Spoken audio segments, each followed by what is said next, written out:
Right, right there.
Okay. Well, hi to everyone there online. How you doing? And shoot me some questions. All right.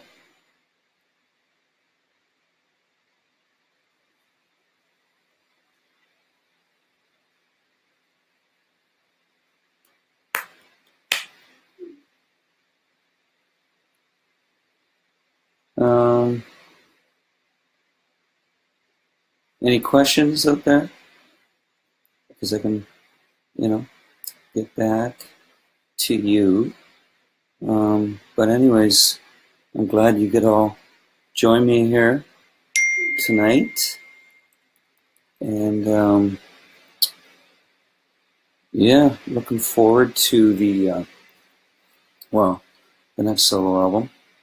And Matt and I have been talking about that and getting that going.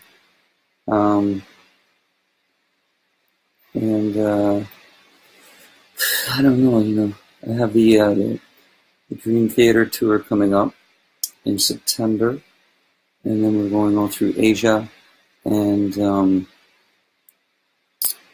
Australia, India, Philippines, Indonesia, Singapore, all over the place, and then back, and then we're doing North America. So I'm not quite sure, but yeah, we're hoping to have it out in early 18, but we'll see, you know.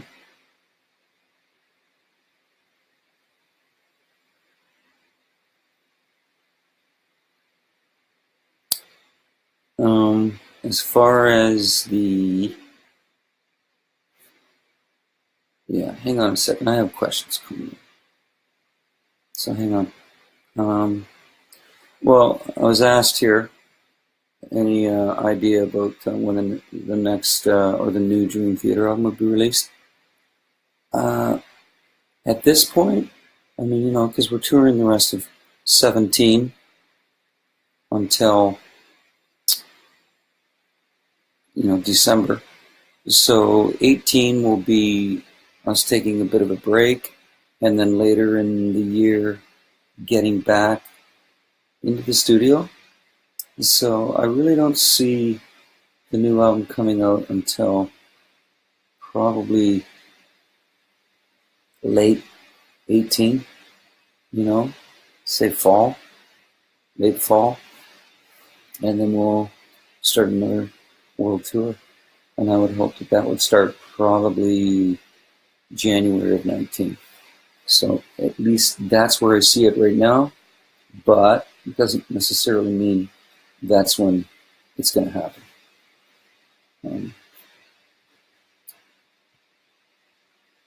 Yes. So, anyways,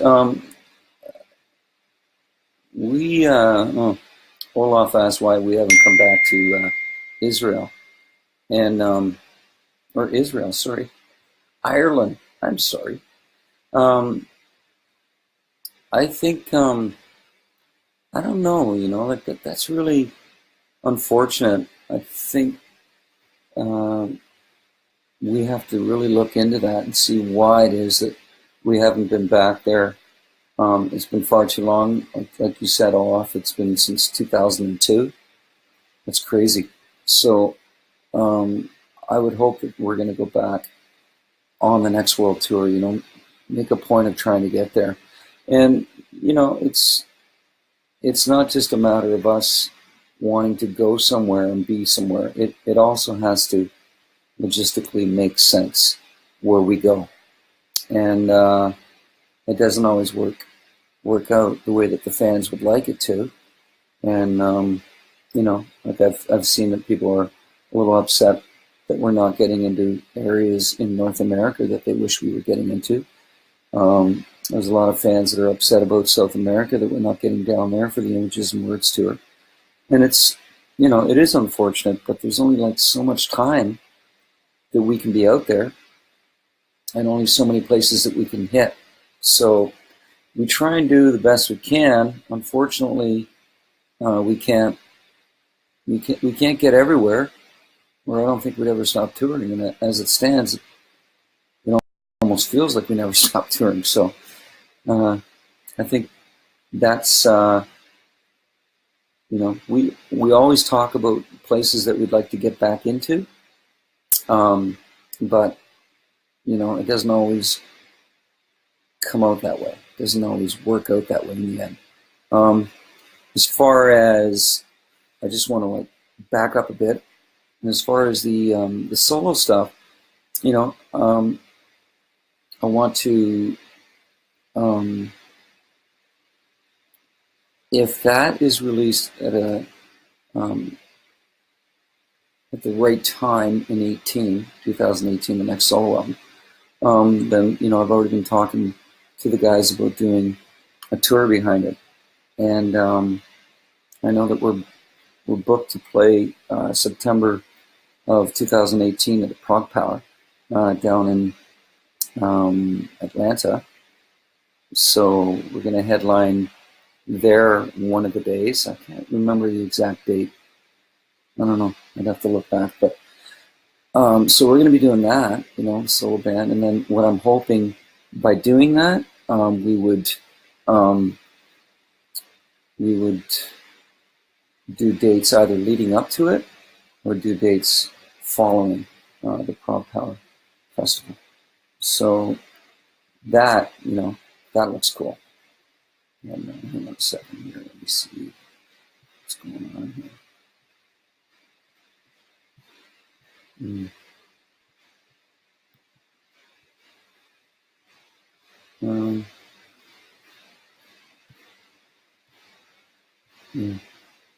Anyways, what else? Low tones means heavier songs. Yeah. Let's see. CPT back in 18? No. Not going to see DT anywhere in 18, as far as I'm concerned. As I said, I think we're going to be taking some time off and then getting in the studio and then going back out of hopefully the very beginning of 2019. So that's going to be our plan for 18. Let's see what else is going on here.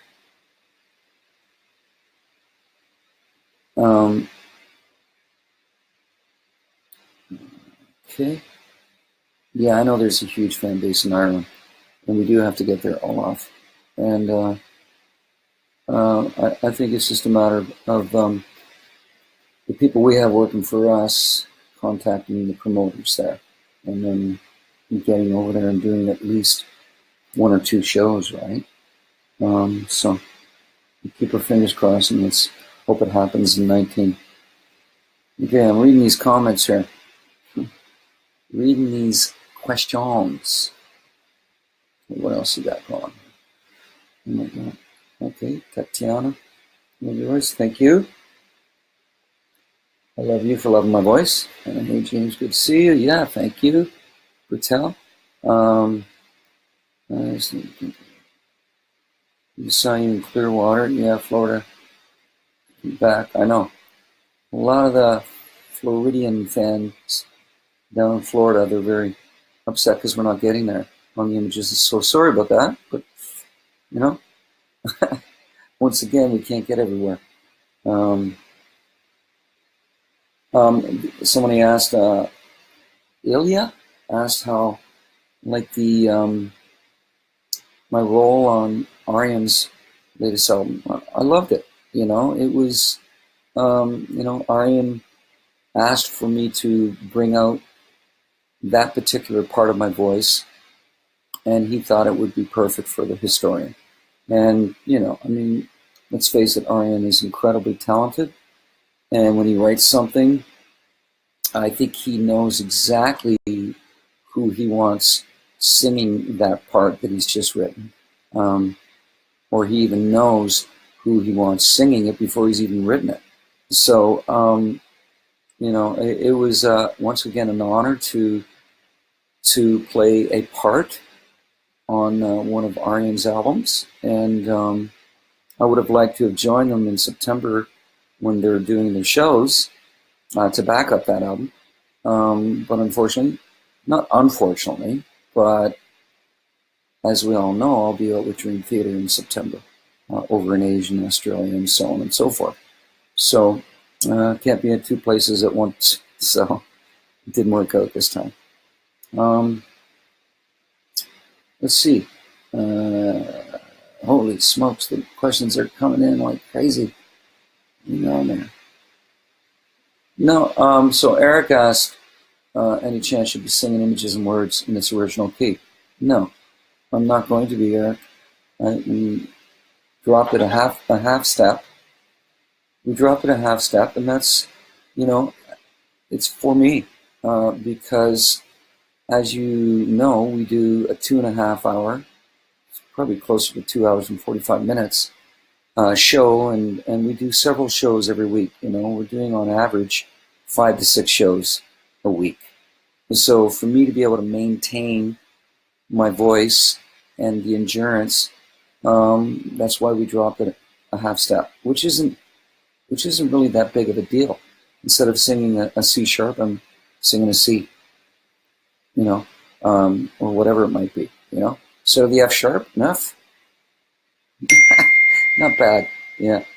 So I hear that Jordan is viewing me right now, my keyboard player. Jordan, hi Jordan. Right now, like someone asked what songs am I listening to? Let me see. Well, the bands I'm listening to. Well, listen to Jordan. He's calling me a dirty, filthy pirate of the high seas. Thank you, Jordan. We'll talk, my friend. Yarg. But like the bands I'm listening to right now, Shiny Toy Guns is a band that I've been listening to recently. Mike Tolhider. He's got a great voice, very incredibly talented. Guy can do anything, really. Great musician from Australia. And and Switchfoot, I've listened to a lot of them lately. Young the Giant, Mute Math. Yeah, so just off the top of my head, I'm listening to those kinds of bands. Another band from Australia called North Lane, which my son Chance turned me on to. I think they're a great band. I don't know. That's for now. That's what I'm listening to, pretty much.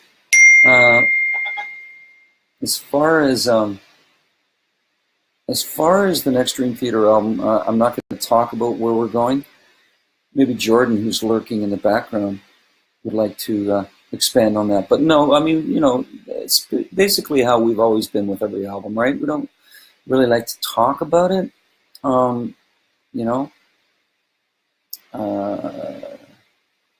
yeah, Devin Townsend and I hitting the studio together, Erwin asked. Yeah, that'd be great. I mean, Devin is incredibly talented, another Canuck, another Canadian, great singer and musician. Yeah, but with the Dream Theater, we're not going to talk about it. I don't want to talk about it, but obviously we're excited to get in and start fresh again and start with another clean slate and come up with some incredible music and an album that we can proudly stand behind. But we're all pretty psyched to be doing that. So I mean, that's about as much as I want to say to you at this point. How do you like my glasses, by the way? Look at that, eh? Glasses now to see properly. I wouldn't be able to see these questions. Unreal. Used to be able to see through people's homes. Well, that didn't sound right. What am I talking about? Okay. Anyways, okay, so what's this stuff there? Yes, Jordan, he seems very nice right now, but he's going to make me walk the plank. He's a tough guy. He's a tough guy. So, yeah, I mean, it's really interesting, what's this guy saying here? Thank you for being so gracious to me when we met in 2011 in Huntington, New York. Teddy. Well, you're welcome, Teddy. And Huntington. Holy smokes. Wow. Yep. Huntington, New York. Right on. This is not great. I wonder if there's any chance of working with you as a guest guitar player on your solo album. No, Amin, or Amen. I don't know how you say your name. We're pretty much set, I mean, I have Marco Sfoli, who is the guitar player on has been the guitar player on the last 3 solo albums, and I can't think of anyone else. You're probably an amazing guitarist, Amen or Amen, and but I think that Marco is he's the guy, and I think he's just an amazing musician, and his expression, his technical ability, but his expression, his melodic sense, he has so much soul and feeling. I can't imagine myself having anyone else feel that role, But thank you. I appreciate your offer. Let's see. This guy saw us. Brian Smith saw Summer Clearwater, astonishing. Well, thanks, Brian. Yeah, I'm glad you love the show, and yeah, there you go. Like you saw us last December, and we're still out. I mean, when we finish in December, we will have been on the road off and on. I mean, obviously we take our breaks, but we will have been on the road for 2 years, pretty much. Just shy of 2 years. So we're still having a great time, and that's the main thing. And the shows are going down superbly, and the fans have been incredible wherever we're playing, and we're very fortunate, extremely fortunate, and we're still having a great time doing it. So what's this? Hang on a sec. Let me read this. Yeah, Max, I'm wearing your bracelet. Not all the time. I'm not wearing any bracelets right now. But, yeah, I tend to wear a lot of that stuff when I'm on stage. I like to, fill my hands up with rings and do the whole, bling bling thing going on, But I do still have it. So that's cool. And thanks again for that. Where's that? Oh, yeah. Oh, yeah. Florin, Cluj-Napoca, which is in Romania. Yeah, that was a great show. Florin, thanks. We had a great time there. And we definitely want to come back.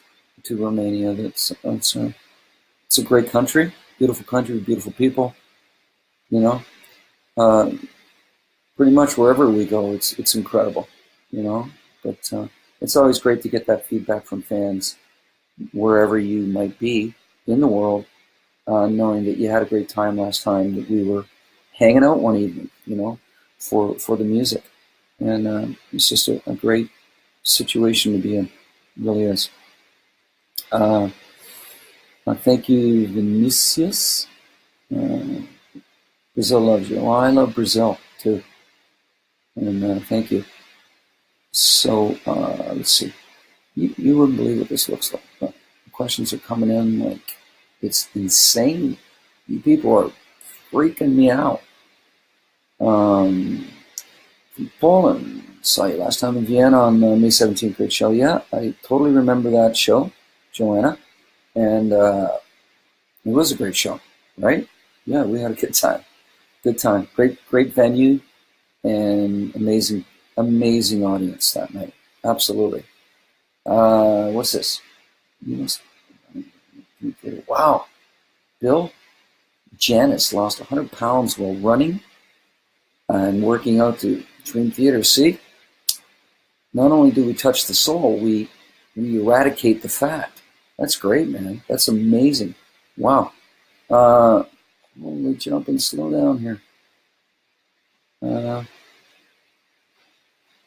Yeah. What's this? I can't see it. What's that? No, we're not. We've decided we're not going to do a 25th anniversary DVD. We talked about it, but we feel it's time. And I know, everyone would think, well, doesn't this make most sense to be doing it for the 25th anniversary? Yeah, I guess in a lot of ways it does make sense, right?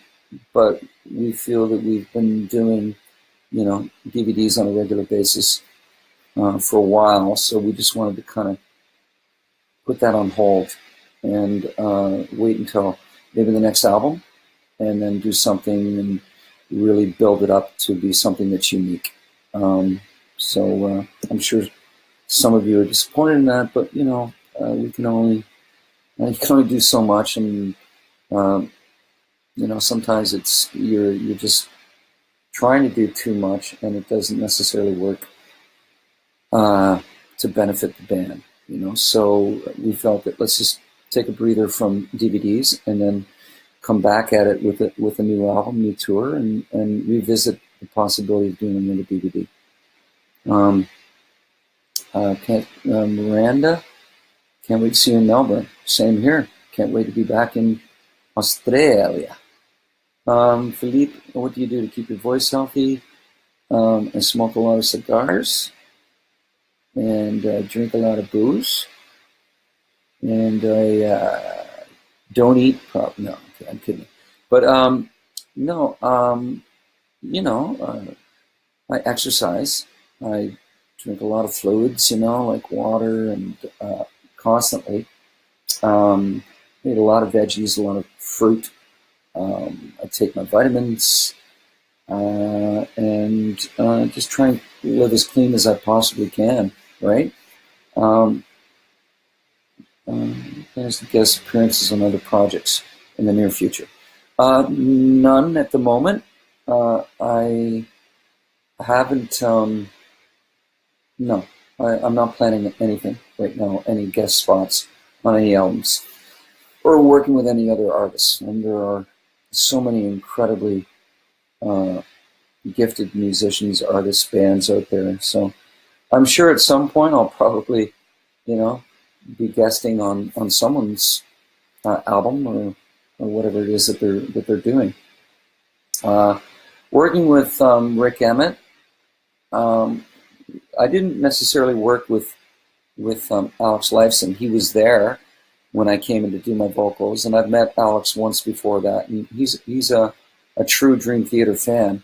And I mean, it's just what was really cool hanging out with Alex Lifeson and Rick Emmett is they're both incredibly talented people, and guys that I listened to growing up, and still do today. So what really struck me with these guys is that they too are very down to earth, and I think that says a lot about the person. It's just to keep it real. Be yourself. Don't be pretentious in any way, any shape or form. It's just, it doesn't serve yourself or anyone else for that matter. But these guys were great. Alex was there, and we spoke for a while before I got in and actually started singing. When I got singing, he had to leave, and then I was working hands-on with Rick Emmett. And Rick is just, he's such a great guy, and he's amazing to work with because he just makes you feel comfortable. He made me feel comfortable. I knew what I wanted to do for the songs because he had gotten the songs to me, and I was sure of the way that I wanted to sing them. And it's kind of crazy because, even my brother, my one brother John, and my sister, and even my family, the kids said, in the two songs that I sang with Rick Emmett, our voices are very similar in tonality, and a lot of them, who I mentioned here, they couldn't distinguish who was who and who was singing where. So I literally had to write it out for them, telling them what lines I was singing, where I was, and what I was doing. It was pretty funny because they know my voice, but when I was put together with Rick Emmett, our voices, like I said, are very similar in tone. Our tonalities are extremely close. And so I can see that where some people would be saying, oh my God, wait a minute, is that James or is that Rick? But I did have a great time. So Alexander, what's your opinion about Patricia not hearing your voice during gigs? You know what? It's just the way that makes, like, for any of you out there, why that question? The question is why does John not have me in his monitors when we play live? And he doesn't, and he never has. Even when we had wedges out front, the wedges that were in front of him were for his voice if he was singing, but mainly my wedges were right in the center, and I'm surrounded by wedges. But now that we have inner ear systems, everyone does, pretty much everyone uses them nowadays, you can decide exactly what it is you want in your mix. So for me, I have a lot of guitar, a lot of keyboards, and I have them actually panned. They're pretty much like the guitar is at 11 o'clock and the keyboard is at about 1 o'clock, or 11 and 2, I think I have, or 10 and 2. And then what I do is I have a little bit of bass, and then for the drums, I normally have just the hi-hat, kick drum, and snare. And that's all I want to hear. I don't really need to hear all the toms and the rides and the cymbals. I don't want any of that because it would just split my ears open. It's too high in sibilance, and it would just fry my ears. And so, yeah, John, that's his comfort zone. I mean, he doesn't have voice in there because he finds it pulls him from being able to center in on his guitar. So he mainly is riding off the instruments, and I know it's kind of bizarre because there have been times when I've been talking to him, and he doesn't have me in his monitor, and he'll be like, he'll look over, and all of a sudden he realizes I'm talking to him. So to each his own, I'm sure if you talk to a lot of musicians, they all have their way of dealing with a live environment and creating a mix for themselves that makes them comfortable. I don't have a release date for a new solo album. I don't. It'll be sometime in 2018. What is this? Okay. Come and record Astonishing Live. No, we're not going to do that. We're not going to do that. But Uh, Thank you, Vivi. She says she's thanking us for our gig in Dusseldorf. Thank you. Germany's always been a fabulous place for us. A box set of your solo albums, that would be an awesome collector's item. Oh, Amro, I'll keep that in mind. You don't know it because you can't know it. Oh, but you really changed my life. Thank you, Leah. And yeah, do you ever take a shot during the show to warm the corpse? No, no, I don't. If you're talking about like take a shot of whiskey or booze, no, I don't drink alcohol when I'm touring. When I'm home, I love, uh, I love my red wine. I love my white wine. I love beer, but not while I'm on the road. I don't do anything like that when I'm on the road. Nothing like that. But let's see. Native American history. Do you know about any Native? Yeah, I have a little. This question was, do I have any Native ancestry? And I do. I'm a little. I have a little bit of Ojibwe in me, and it's from my mother's side of the family. My great great maternal grandmother was Native. Okay, so it's pretty far up there. But yeah, I am. I guess I have a little smidgen of Native in me, as well as Irish and French. And yeah, 20. Looking forward to. Christopher says looking forward to the show in Boston. I am too. Absolutely, Boston's awesome. You that's Mike's hometown, our drummer's hometown. You got a DT. Annie says she's got a DT tattoo. Planning another. Any ideas on what you would think would look good? How about this? How about that for a tattoo? Nah, I don't know. I mean, what's some of your inspirations? What's something that has really touched you in life? Maybe something that symbolizes that through imagery. So a tattoo could be cool to do something like that. Put that kind of a tattoo down. Let's see here. Let's see what else is going on. You ever get to Quebec City for some time, James? Yeah, I've skied Mount Saint Anne and La Massif. He's asked Jean-Philippe Lavoie has asked, getting to Quebec City and that. And then usually when we're skiing, we'll go into the city one day and chill out in there. Quebec City's gorgeous, man. It's beautiful. I love it. Absolutely love it. And what else here?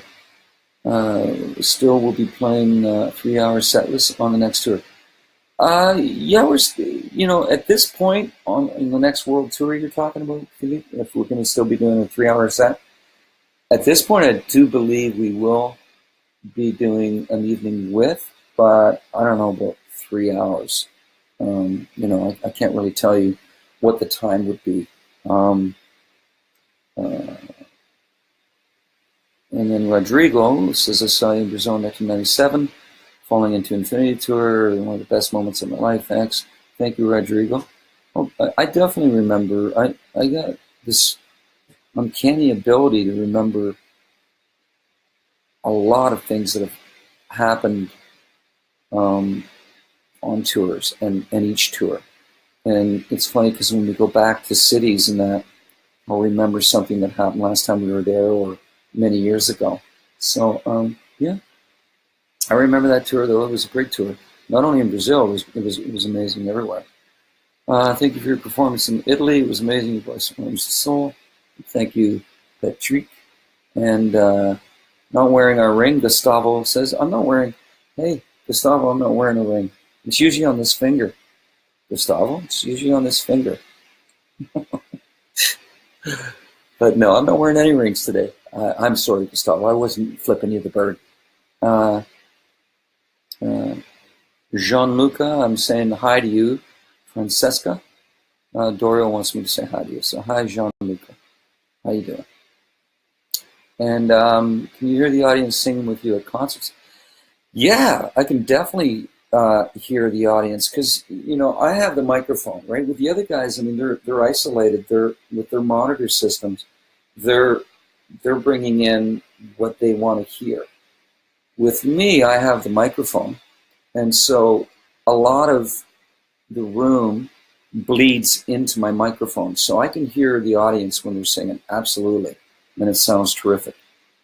It's really cool to be up there and getting that vibe and feeling that energy each and every night. It's amazing. Thank you, Stefania. Happy to see you here. Thank you. Red Boscato wine. Yeah, Gustavo. I drank it already. It was amazing. Incredible wine. Yeah, absolutely. Let's see here. Which is the best non-Dream Theater album you sing in? I don't know. Let me say Impermanent Resonance, a solo album. Another album that I absolutely loved was the Absolute Man, Leonardo da Vinci, that I did with Trent Gardner, and that was an amazing album. If you ever get a chance to listen to that album, The Absolute Man, Leonardo da Vinci, it's an amazing album. The music, the melodies, the singing, all the other singers on it. It's an incredible album. I love it, and I love what I did on that album. I really do. So let's see. Let me see. James, what is your favorite DT song to sing? From Joseph Words. I don't know. Oh my God. I guess it depends on my mood, right? But I love singing Voices, Learning to Live, Surrounded, The Mirror, Lie. Oh man, there's so many. I love singing them all. I really do. I love singing all of those songs. I would say this guy, Vlad Lone. How do you feel about Mike playing DT stuff outside of the band? I'm fine with it. Well, he can do whatever he wants. Mike, he's, he was the drummer of Dream Theater, and the stuff that he's playing out there, the 12-step suite, he was part of it. So yeah, he's bringing it out, and he's giving the fans around the world that interpretation of those songs. So hey, I have no problem with it. Let's see here. Oh yeah, Casey Miller. Yeah. I remember the show in Louisville last October, and yeah, that was a cool show. And it's a great town. Great town. Wow. What is in the flask you drink during a show? Is it some kind of secret rock juice? Nope. There's no secret rock juice. All it is that I have in my flask is warm water, and it is with a little bit of honey in it. So, but anyways, everyone, I just want to thank you for coming. I'm going to be checking out of here in the next couple minutes, and so I have a couple more minutes to answer some questions. So, what is the biggest difference of your singing after the food problem in '95, and how do you improve your voice year after year? Well, the biggest difference is that before the food poisoning and I ruptured my vocal cords, I was able to sing, practically anything, and able to scream my head off and no problem. After the food incident, and I ruptured my cords, my voice became very fragile and inconsistent, and it was holy hell for me for a good 8 years, almost 10 years actually. And I just slowly kept, working on bringing it back to its full strength again. And I would say that I still can't sing as high that I was able to before the accident. I did lose a little bit of my range, but I'd say for the most part, I did bring back a good 95% of it. So, I think a singer never stops learning how to improve their voice and always thinking of ways to express themselves differently as a singer. And I think that's incredibly important to do something like that. I think every musician in the world, no matter what your respective instrument is always wanting to better themselves. So that's basically what happened. Anyways, Yetzi Jam official bootlegs on the horizon? Yeah, I think so. I think we're going to try and release something in 2018. So it would be shows from the Astonishing and from the Images tour and stuff like that. So yeah, we have a lot of stuff and great recordings of so many shows. I mean, we record every night Pro Tools. There's tons of great recordings out there that we need to sit down, sort through, and then release it. So that's about it. Kathy Hammer, thank you for meeting my sister and me after the Portland show. You're welcome. I remember that. Yeah, it was raining. Yeah. But anyways, hey, I hope to see you at one of the shows before the end of this Images, Words, and Beyond tour wraps up. If not, definitely catch you on the next world tour sometime in 2019. But I want to thank you all for this. This was great. Wow, there's so many questions. I'm sorry I can't answer all of them. It's incredible. I think I'd have to put aside 4 hours to do this properly. But let's do it again, okay? Maybe we can schedule something maybe a month from now, and we'll do another one or something. I don't know. I'll work something out with Gustavo. But thank you, everyone, and take care of yourselves. And I hope to see you at the shows. And all the best to you in your life's journey. Okay? So do take care. Okay. We'll see you. Awesome.